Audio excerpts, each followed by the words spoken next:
Back in the day, what website did you spend way too many hours of your life on? FML.com. I was always on it trying to feel better about my own life. Edited. I realize now it's fmylife.com. Thanks y'all for reminding me, it had been a while. This was a favorite. Also text from lastnight.com. I forgot about that one. Does anybody remember board.com too? That one was wild.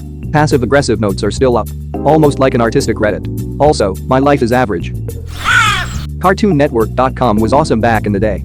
Cartoon Summer Resort. I used to spend hours playing. I remember having fun with their Foster's Home for Imaginary Friends game where there's so many floors and rooms on the house.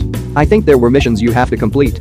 It was bonkers. I can't remember what it was called, but I played that Ben 10 level creator so much. StickDeath.com. I remember waiting 20+ minutes for the newest Xiao Xiao release to load. Good times. The only one I can still remember had a stick figure bending over backwards, doing a Matrix-style bullet dodge, and getting his dick shot off. My favorite was called Snagged. 2 sticks fishing in a boat. 1 stick's fishing line gets snagged on something, so he starts yanking on it. The line finally comes up with what appears to be a pair of balls hooked on it. Then a scuba diving stick surfaces with a harpoon gun, shoots the fisher stick in the head with the harpoon, and takes his balls back below the water with him. Gaia Online. I still stop by once in a while. Ah, yes, this is the one I was looking for. Game was so fun to do, but then inflation happened and rip.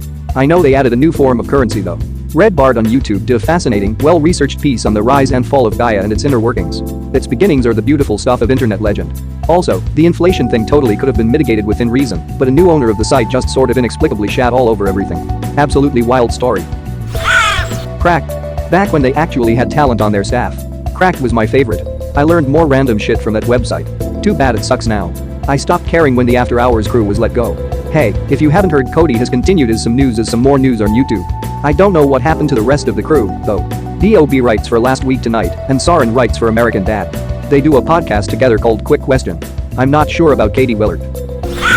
Armor Games. Thank you for this, truly. We love you guys, and it really means a lot that folks are still thinking about us after all this time. If you have a moment, please take a look at our publishing site where we have our current catalog of other gaming content separate of our web games. We hope you like what you find. From the entire Armor Games team, I want to extend the warmest well wishes and the sincerest of thanks for playing with us over the years. Take care out there, and happy gaming. Clang clang. All of us fans and players of Armor Games wish you the best and most heartfelt thank you for what you brought us. It's been years for me, but I will never forget Armor Games. There was a website that live-streamed cameras around Loch Ness, as well as a couple underwater cameras. I was convinced I could be the first person to photograph the Loch Ness monster for realsies, so I spent every waking hour over my summer break before 8th grade, watching those cameras and taking screen captures of anything that moved. I had stumbled across a site with a live camera set up at a watering hole somewhere in Africa. It was amazing. Tuning in different times of the day to see various animals and when lions had shown up and everyone else had cleared out. Even though there were plenty of times when nothing was there, you could still hear all the sounds. There was always something going on. I loved it. Live stream of a watering hole at Impala Research Center. Click on the Explore Africa YouTube channel. They have about 8 live streams constantly ongoing. I love Poptropica. I have nearly every outfit. I still log on from time to time to check in and mess around. Can't believe I had to scroll this far to find Poptropica. You just gave me a flashback. My older children are 15 and 19, had them very young. They used to always play on this website. Reading your comment brought back a glimpse of their happy smiling faces wanting to play on Poptropica. I can just hear the "please mom, please" in the background of my head. So cute. It was honestly such a good game. Newgrounds. I remember when I discovered Newgrounds had an over 18 section, Hello Teen Titan porn. In a college class, we were in a computer room. I looked over at my classmate, and he was playing a game on Newgrounds where he was rubbing a virtual clit. In the middle of class, in full view of everyone. He was a man of culture, I see. I bet he streams over at twitch.tv/moistcritical. Albino Black Sheep. They had lots of pre-GIF videos. Edit. Sorry, I couldn't think of the term flash videos. I know GIFs have been around for a while. Also, thanks for the silver. Didn't realize there were so many of us fans out there. Demented Cartoon Movie was the Citizen Kane of Adobe Flash. 30 minutes of pure early 2000s random humor. The Kamikaze Watermelon is still my notification tone. Edit. Uploaded here. Bonus. Zeke H. Bomb. Stumble Upon. Everything pales in comparison to Stumble Upon in its prime. Reddit sort of scratches the itch. My whole post-Stumble Upon internet experience has just been a silent dull yearning for that same experience. LOL, I know I'm not the only one. 100% feel the same. The early SU days were the best, hands down. Perfect combination of humor and learning and just enough randomness. Honestly, the spammers ruined it. It used to be a smallish community that recommended pages they found interesting. After a while, people figured out they could recommend their own page and would blast every single article on their entire site out using tags that didn't fit. For a while I would report them, and the admins were good about taking them down, but after a while they just stopped caring. It went from me enjoying 80 to 90% of stumbles to maybe 5 to 10% in the course of a year. Then they started the paid stumbles and it got even worse. I kinda see the same trend happening here. It's all reposts and bots and Facebook-esque comments. I stick around for the occasional gem, but I think Reddit lost its charm sometime shortly around the Rage comic days. It was this gaming website, www.addictinggames.com. I still remember I used to spend days playing Potty Racer on there. Yeah, the name is weird, but it's a cool game. They even had a couple of sequels to it. Another game which was trending there was Truck Racer Good Old Times. I spent too much time in university on this site. Potty Racer during comm class, haha. Addicting Games, Armor Games, and Congregate were all great. Kids these days don't know how awesome Flash games are. Flash games were basically the precursor to early phone app games.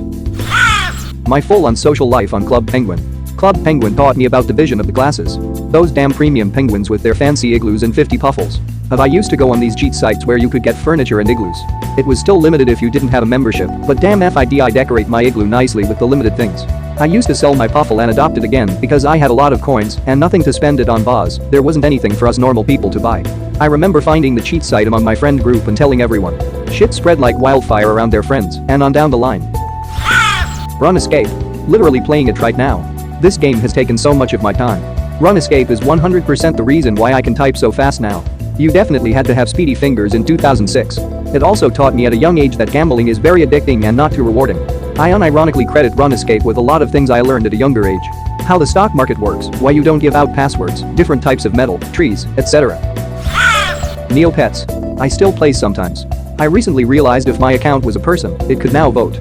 I used to get my friends to fight me in the Battle Dome, and I'd always destroy them because I would never admit how deep into Neopets I actually was. I used to have armor and those vegetable weapons elixirs for fucking days. I couldn't beat the little ragdoll used for training. Punchbag Bob. Fanfiction.net and a lot of website games. Still spending most of my free time on FF.net, turning 25 in a month. Hey, you do you. There are some hella good fanfics out there. There's also trash. But sometimes those can be fun to read though more in a how much can this train derail kind of way. Then there's My Immortal. I actually get that reference. Thinking back, I have to wonder if it was a troll writing it. I can't remember if my first webpage was on Tripod or Angelfire. I do remember it was in 1997 though, because that's when my son was born, and I had a bunch of pics of him posted on my page. If you're lucky it might have ended up on archive.org, if you have any way of figuring out the URL. My first webpage is there, first archived around 97. Pretty sure mine was on Tripod. My brother set it up for me as an otherwise blank page that said, "Hi. My name is Cletus. I am a webpage.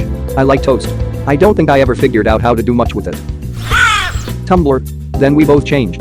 Then they banned porn. Pretty sure they lost like a third of users or something after they banned porn LOL a while back. I saw a post on Our Data is Beautiful showing how that affected their user base. If memory serves, they ended up losing a third when it was announced, and then it went up to half when they actually did it. As an aside, Verizon bought Tumblr for $1 billion. It was recently sold for $3 million. Tumblr is so absurdly unprofitable it's actually hilarious. This will probably date me amongst all you young guns, but Yahoo Answers.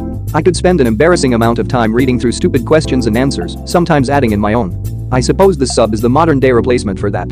How is Babby formed? How girl get pregnant? Can I burn a Luigi board? I too enjoy the Wega board. Have you ever listened to the podcast My Brother, and Me? They have been around almost a decade in podcast land, and basically it's three brothers giving advice based on Yahoo Answers. It's comedic gold. Oh yes, I love to give myself retroactive embarrassment by reading through my old questions and answers. I remember feeling like such an adult scrolling through the dating and sex questions when I had zero idea what they were talking about most of the time. This is so relatable, ah ha ha ha. I remember taking to heart someone's answer that women were more turned on right after waking up in the morning. So I would try to get my GF started at sometime 6 to 7 a.m. Somethingawful.com. There was a period, I wanna say between 2001-2004, where SA was making the absolute funniest content on the internet. On that note, does anyone know what happened to Low Tax after he disappeared off social media a couple of years ago? He's a train wreck who posts all the lurid details of his life on Facebook. Pretty clearly has some substance abuse issues. Most recently his wife left him after he traveled across the country to cheat on her. She's hiding from him in a DV shelter while he brags about hiring a private detective to find her so he can have her deported. Holy shit. I knew they were having marital problems from their Twitter stuff, but didn't know it had gotten that bad. DeviantArt. Would spend so much time drawing crappy digital art and writing cringe-worthy journal entries. What intrigues me, it's that our generation had the space to be socially cringy in DeviantArt, and no older generation made fun of us because there was no older generation. There were us and actual artists making actual conceptual art and sharing their portfolios. Nowadays, teens are socially cringy, but they do it in our forums as well, so we get stuff like I'm 14, and this is deep and stuff like that. It feels like every time I see a DA link nowadays it's just borer feet porn. I can't believe that website hasn't gotten mentioned more here. Behold the power of FARC. Hell yes. In its prime FARC was amazing. In the context of its time sure, but if it launched today it would be considered pretty tame. Although, Reddit's basically just a more organized and active form of FARC. It has the same dynamic of absurd memes or jokes, comments, and real news. Yeah, but the fake headlines on FARC were really great. I have a few newspaper copy editor friends who I used to send some to that were total masterpieces. You don't get that on Reddit, and frankly I do miss it. E-Bounds World. How is this so far down in the thread? I spent countless hours on this site. I still sing the Sh55 song. What you say? Because we're old. I had to scroll down pretty far. This is where I first heard Numa Numa, You Kick My Dog, and the Ding Fries Are Done song. You Kick My Dog. Feels bad, man. E-Bounds World was the primary source of entertainment around my group of friends. Honestly, the first website I can remember that started the viral video craze. Out of curiosity, how old are you guys? I'm 31. I'm 35. E-Bounds, Something Awful, and Maddox were our go-tos. Maddox. Yes. My fab of his was the grading of kids' drawings. F. What is this, a furry fire truck? Ding ding, here comes the shit mobile. Grade F. I'm 35 and this is still one of my favorite things the internet has ever produced. I quoted the exact same thing in another thread on this. IMDb. The message boards and trivia were great. I was so disappointed when they announced they were going to remove the message boards. I never even posted there, but I'd browse all the time every time I watched a new movie. When they closed down the message boards, I wanted to find new places to discuss shows, and someone recommended Reddit. I had heard of Reddit but didn't think to use it for that until then. Exactly the same. Although the discussion aren't as plentiful as they were on IMDb. You would get loads of people still discussing obscure movies that were 30 years old. Congregate. Thanks for the platinum. I was thinking this wasn't gonna be mentioned. I spent so much time on this website and miss it. I made so many friends in the chat rooms while just playing games. I can't even go back to that chat room anymore because it's no longer one or it merged or something. Babylon I think was the chat room I'd constantly be in. No way, I was on there all the time too. I had B73 in my user and a cat meme as my profile. Yup, I would play Dolphin Olympics and be in the chat rooms all the time in the middle school computer labs. YTMND. Edit. I'm so glad I could remind so many of you of the YTMND days. Everyone is posting some memorable stuff. Captain Jean-Luc Picard of the USS Enterprise. YTMND basically was my middle school years. Thinking back on it, such a unique and strange concept to have a whole site dedicated to tiled GIF set to sound. I was trying to explain YTMND to my GF a few days ago. I didn't realize until then that I have no idea how to explain it. It's such a uniquely early internet thing. The Spark. They used to do quizzes and stuff. Basically the type of thing you'd find on BuzzFeed now, a bit more in depth than what type of vegetable are you? Quizzes? Though which eventually became Spark Notes and did away with the quizzes. Newgrounds, which was absolutely full of animated porn, which was not what I expected when I first found it. Habbo Hotel, which I am dismayed to learn still exists. Neopets, which also seemingly is still around. Encarta. Which barely counts as a website, but hey, remember Encarta. Basically my parents getting a computer was a terrible idea. Thank you very much for watching. Don't forget to subscribe and like this video. Tell me what you dislike or love about this video, so please comment below and hit the bell icon so you're notified anytime a new video is released. This is a WeCrow Media production.